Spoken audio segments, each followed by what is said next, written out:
दोस्तों नमस्कार, मैं सीपी ब्रह्मा। क्या राहुल गांधी की भारत जोड़ो यात्रा को मिल रहे भारी जन समर्थन से मोदी सरकार घबरा गई है या डर गई है? क्या भाजपा और आरएसएस में राहुल गांधी के इस नए अवतार, जिसमें राहुल जनता के नेता बनते नजर आ रहे हैं, ने बेचैनी तो नहीं बढ़ा दी? और क्या अब राष्ट्रीय राजधानी दिल्ली की शहरत से पहले या फिर दिल्ली में ही रोकने का प्लान तो भाजपा तैयार नहीं कर रही? दोस्तों, आपको लगता नहीं कि केंद्रीय स्वास्थ्य मंत्री मनसुख मांडविया जी कोविड प्रोटोकॉल का पालन करने या देश हित में भारत जोड़ो यात्रा स्थगित करने की चिट्ठी राहुल गांधी को लिखने के बजाय देश में कोविड को लेकर एक एडवाइजरी जारी करनी चाहिए थी? तो लगता है कि देश में कोविड के हालात गंभीर हैं और सरकार सतर्क भी है।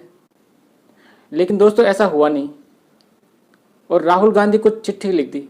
राहुल गांधी, जो कि एक जिम्मेदार और एक परिपक्व राजनेता के रूप में भारत जोड़ो यात्रा से उभरे हैं, वे इसका सम्मान करते। आपको याद होना चाहिए, पिछले बंगाल चुनाव के समय जब देश में लाख के ऊपर कोविड मरीज आ रहे थे, राहुल गांधी ने बंगाल चुनाव में अपनी और कांग्रेस पार्टी के सभी स्टार प्रचारकों को सभाएं नहीं करने का फरमान जारी किया था। बेशक वह हार गई हो, लेकिन फरमान आज भी एक मिसाल है कि हम कोविड के प्रति सतर्क रहें। जबकि प्रधानमंत्री मोदी जी, गृह मंत्री अमित शाह और बड़ी संख्या में उनके मंत्री संतरी सब ताबड़तोड़ यात्राएं कर रहे थे, रैलियां करने में व्यस्त थे। और मोदी जी तो कह भी रहे थे, जहां तक मेरी नज़र जाती है मुझे लोग ही लोग दिखाई देते हैं। सबको पता है उस वक्त किस प्रकार से कोविड प्रोटोकॉल की धज्जियां उड़ाई जा रही थी। याद करिए दोस्तों, कोविड की दूसरी लहर, उस समय यूपी में पंचायत चुनाव हो रहे थे, नेता और मंत्री वोट मांग रहे थे और गंगा गोमती के किनारे तेरती और राम नाम के दुशालों में लिपटी लाशों का मंजर और उनकी फोटो देश विदेश के दुनिया के अखबारों और टीवी चैनलों पर छाई हुई थी। कोविड प्रबंधन को लेकर यूपी और मोदी सरकार घिरी हुई थी।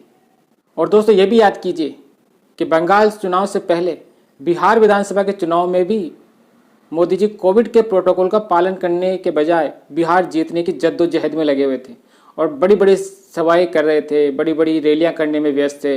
यहाँ तक कि बिहार का जो बीजेपी कार्यालय था वो कोविड सुपर स्प्रेडर बन गया था।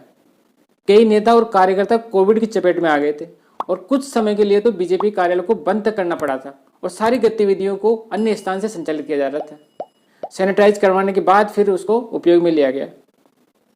तो क्या अब भी हालात इतने नाजुक होने वाले हैं कि मोदी सरकार हड़बड़ी में देश के लिए गाइडलाइन जारी करनी तो दूर, राहुल गांधी की भारत जोड़ो यात्रा को टारगेट करने लगी? दोस्तों, हमें समझना चाहिए, क्या अमेरिका और चाइना, जर्मनी जैसे देश जहां कोविड संक्रमण फैल रहा है, वहां की एयरलाइंस को बंद कर दिया गया है भारत में? क्या भारत में अस्पताल, airport, bus stand, railway station, school, college, सरकारी और गैर सरकारी संस्थाओं को मास्क, सैनिटाइजर और 2 गज की दूरी जैसे गाइडलाइन लागू करने का फरमान जारी कर दिया? क्या मजदूरों और व्यावसायिक प्रतिष्ठानों को भी गाइडलाइन जारी कर दी गई है कि वह कितने मजदूरी बुलाएंगे और एक समय कितने लोग काम करेंगे और कितने डिस्टेंस पे काम करेंगे? और तो और क्या बाजारों को बंद करने का या उनके लिए कोई मापदंड निर्धारित करने का आदेश जारी किया है? अगर ऐसा किया तो क्या कोविड देश में अब गंभीर मामला बनता जा रहा है? दोस्तों, बेशक कोविड अभी खत्म नहीं हुआ है। दूसरी लहर में लाशों के अंबार हम सब ने देखे हैं, उस दौर को देखा है और महसूस किया है और उस भय के वातावरण में हम सब ने किस तरह से अपनी पूरी लाइफ स्टाइल बदल ली थी, वह भी हम भूले नहीं हैं। लेकिन क्या केंद्र सरकार के पास अपना कोई ऐसा तंत्र नहीं था कि वह कोविड की गंभीरता को माप नहीं सकी?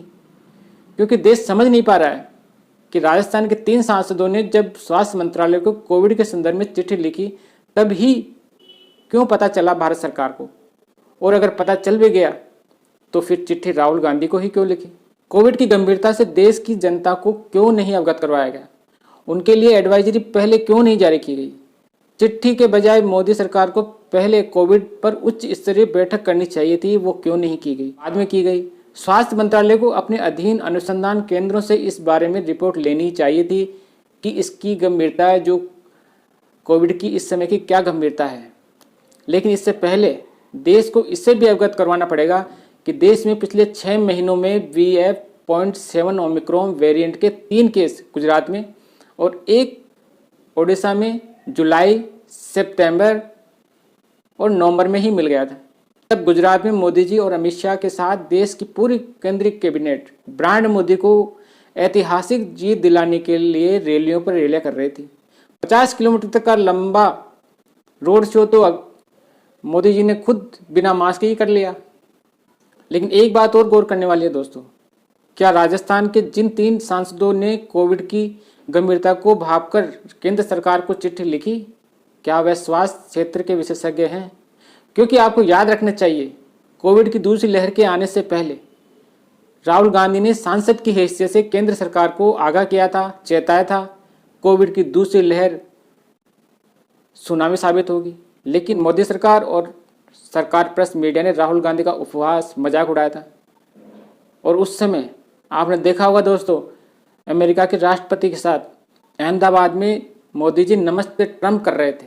केंद्रीय स्वास्थ्य मंत्री मनसुख मांडविया राहुल गांधी और राजस्थान के मुख्यमंत्री अशोक गहलोत को चिट्ठी लिखना भी बताता है कि उन्होंने इस बात का ध्यान ही नहीं रखा कि भारत जोड़ो यात्रा हरियाणा बीजेपी शासित प्रदेश में प्रवेश करने वाली है।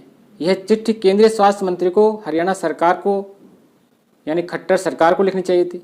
क्यों नहीं लिखी, जबकि यात्रा की पूरी जानकारी स्थानीय प्रशासन के पास थी, हरियाणा सरकार को इसका पता था और राहुल गांधी की यात्रा हरियाणा के नूंह के रास्ते से प्रवेश कर रही है, इसकी जानकारी भी थी।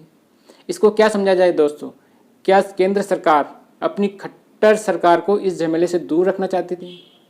क्योंकि अगर हरियाणा को भारत जोड़ो यात्रा में कोविड प्रोटोकॉल लागू करवाने के निर्देश देती तो निश्चित ही इसे भारत जोड़ो यात्रा में व्यवधान डालने की नीयत से लिया गया निर्णय माना ही जाता। जबकि अशोक गहलोत यात्रा को राजस्थान से विदा कर चुके थे, तो फिर इनको चिट्ठी लिखने का क्या औचित्य है? हाँ, राजस्थान में बीजेपी जरूर जन आक्रोश यात्रा निकाल रही है, लेकिन यात्रा रोकने के लिए राजस्थान भाजपा के अध्यक्ष सतीश पूनिया को चिट्ठी नहीं लिखी गई। 21 सितंबर को मोदी सरकार की मीटिंग के बाद सतीश पूनिया ने यात्रा को कोविड का हवाला देते हुए स्थगित करने की बात मीडिया में कही, पलट गए और यात्राएं और सभाएं चालू रखने का फरमान तक जारी कर दिया। यानी कोविड गाइडलाइन का असर भाजपा पर भी पड़ता दिखाई नहीं दिया। अब आते हैं इस बात पर कि क्या भाजपा, आरएसएस, मोदी जी राहुल गांधी की भारत जोड़ो यात्रा को मिल रहे अपार जन समर्थन से घबरा गए हैं? 3000 किलोमीटर की पदयात्रा कर चुके राहुल गांधी का नया अवतार लोगों को भाने लगा है। क्या बीजेपी को इसने बेचैन कर दिया है? सोशल मीडिया के जरिए राहुल गांधी की जो छवि उभरी है, उसमें राहुल बच्चों, युवाओं, महिलाओं के साथ बुजुर्गों तक को भावनात्मक रूप से अपने साथ जोड़ते नजर आते हैं और आ रहे हैं। क्या ब्रांड मोदी पर भारी तो नहीं पड़ रही है छवि? यात्रा के जरिए देश विदेश में राहुल गांधी की छवि एक सौम्य, संवेदनशील और निर्भीक राजनेता के तौर पर उभरी है, जिसे बीजेपी और कॉरपोरेट जगत ने आईटी सेल, मीडिया को करोड़ों रुपए, जो राहुल गांधी खुद भी कहते हैं कि उनकी छवि को खराब करने के लिए मीडिया में करोड़ों रुपए, अरबों रुपए का इन्वेस्ट किया गया। राहुल को पप्पू, पार्ट टाइम नेता, नकारा, नासमझ, राजकुमार, कांग्रेस का युवराज, मुंह में सोने की चम्मच लेकर पैदा होने वाला जैसी छवि जनता के सामने बनाने की पूरी कोशिश की। लेकिन भारत जोड़ो यात्रा ने राहुल गांधी की मीडिया द्वारा बनाई गई इस छवि के उलट एक एजुकेटेड और परिपक्व राजनेता की छवि लोगों को देखने को मिली है और हर आयु वर्ग के लोग राहुल गांधी को स्वीकार करने लगे, उनकी यात्रा के मकसद को महसूस करने लगे और उससे जुड़ने लगे। राहुल गांधी को बदनाम करने के लिए न सिर्फ बीजेपी, आरएसएस के नेता, बल्कि मीडिया संस्थानों के पत्रकारों तक ने राहुल गांधी को टारगेट किया है और करते आ रहे हैं। राहुल गांधी पर राजनीतिक हमले करने के बजाय ज़्यादातर हमले व्यक्तिगत किए जाते हैं और किए भी जा रहे हैं। 9 राज्यों के सफर में राहुल गांधी की भारत जोड़ो यात्रा को एक अभूतपूर्व समर्थन देखने को मिला है।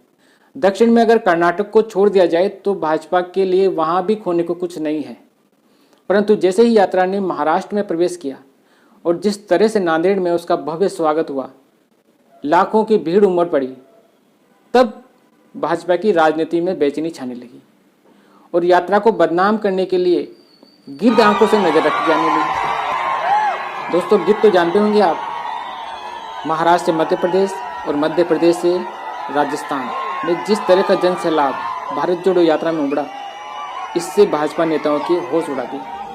बेशक ब्रांड मोदी की बदौलत गुजरात विधानसभा चुनाव भाजपा ने जीत जरूर लिए, लेकिन गुजरात के बाहर एमसीडी, दिल्ली और हिमाचल प्रदेश, यहाँ भी तो बीजेपी सत्ता में थी। दोनों जगह ब्रांड मोदी नहीं चला। कांग्रेस मुक्त का नारा देने वाली बीजेपी यानी ब्रांड मोदी के हाथ से कांग्रेस ने हिमाचल भी छीन लिया। बीजेपी भी जानती है कि गुजरात में जीत भाजपा की जीत नहीं थी, वो ब्रांड मोदी की जीत थी। और अगर रिकॉर्ड सीटें मिली तो उसमें भी आम आदमी का बड़ा योगदान रहा। अगले साल होने वाले विधानसभा चुनाव में कर्नाटक, मध्य प्रदेश, छत्तीसगढ़, राजस्थान में भाजपा की सीधी टक्कर कांग्रेस से है।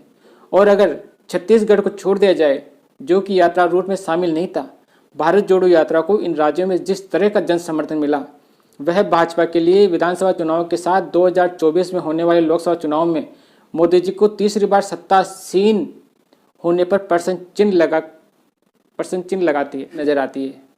राजस्थान में एक तरह से राहुल गांधी की भारत जोड़ो यात्रा में उमड़ी ऐतिहासिक भीड़ ने भाजपा की बेचैनी बढ़ा दी है। राजस्थान में भाजपा को सचिन पायलट और अशोक गहलोत की टकराहट का लाभ मिलता दिखाई दे रहा था। यात्रा से पहले हो रही बयानबाजी से वह खुश भी थी और अगले साल होने वाले विधानसभा चुनाव जीतने के लिए वह पूरी तरह आश्वस्त नजर आ रही थी। लेकिन जैसे ही भारत जोड़ो यात्रा ने राजस्थान में एंट्री की, सचिन पायलट और अशोक गहलोत के बीच जिस तरह का सामंजस्य देखने को मिला, भारत जोड़ो यात्रा में राहुल गांधी के सामने जिस तरह की एकता का प्रदर्शन किया, अगर यह एकता बनी रहती है तो भाजपा को राजस्थान जीतने में जोर आने वाला है। यह बीजेपी समझ गई है। अगर कोविड प्रोटोकॉल से राहुल गांधी की यात्रा को मिल रहे जन समर्थन को देखते हुए लागू किया गया है, तो ये सरकार लोकतंत्र में सत्ता के खिलाफ उतरकर आंदोलन करने वालों को दबाने का काम करती नजर आ रही है, जो लोकतंत्र के लिए अच्छे संकेत कभी हो ही नहीं सकते। लोकतंत्र बचेगा तो देश अपने आप विश्वगुरु बन जाएगा। मेरी यह रिपोर्ट कैसी लगी कमेंट करके ज़रूर बताएं। वीडियो को लाइक, शेयर और चैनल को सब्सक्राइब करें। मिलते हैं नई वीडियो में। धन्यवाद।